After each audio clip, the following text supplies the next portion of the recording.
The king shouldn't become arrogant. The Torah warns the king, says Yozdayim LaTorah.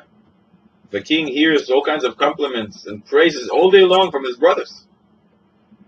He may come to think that he will live forever. That he will be a king forever. He shouldn't be arrogant. The Rebbe Shmelke Meniklichburg, when he became the Rebbe of town, he came there and they prepared such a beautiful ceremony. So before the ceremony started, he asked to go into a private room for a few minutes by himself, and he did so. But one of the people there really wanted to know, to see what the rabbi is doing. How does he get ready? How is he preparing himself for this? And he couldn't believe what he saw. He peeked in and he saw Reb Shmelke going back and forth in the room, calling himself all kinds of beautiful titles. Shalom Aleichem, Arav Gaon, a great genius rabbi. The Mekubal Eloiki, the saintly Kabbalist. Beautiful titles, again and again, and all kinds of different titles. He couldn't believe it.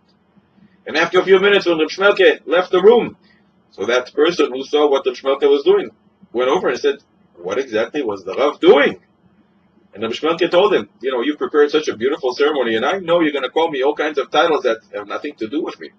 And I was afraid I'm going to become arrogant.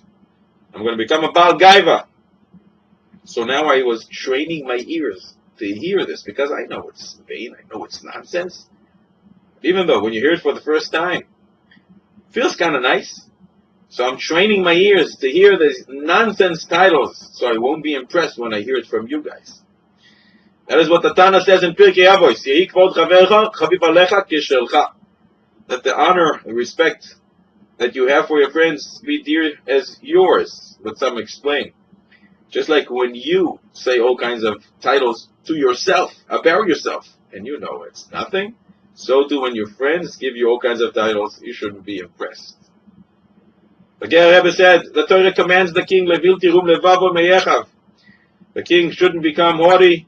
The Torah commands this after the Torah says the king has to have his own Sefer Torah that he writes in addition to the regular Sefer Torah every Yid has to have, and he has to read in the Sefer Torah all his life. Only after he does so can he become arrogant, because without that, what can a person become arrogant about?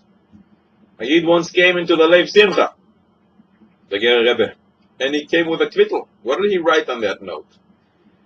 I want an eitzah, a bracha, a zgula, something that the rabbi will tell me what to do, how to be saved from gaiva. I'm very afraid of becoming arrogant. The Lev Simcha was puzzled, and he looked at him and he said, do you know half of the Shas by heart? Because if one doesn't know half of the Shas by heart, what in the world can you become arrogant about?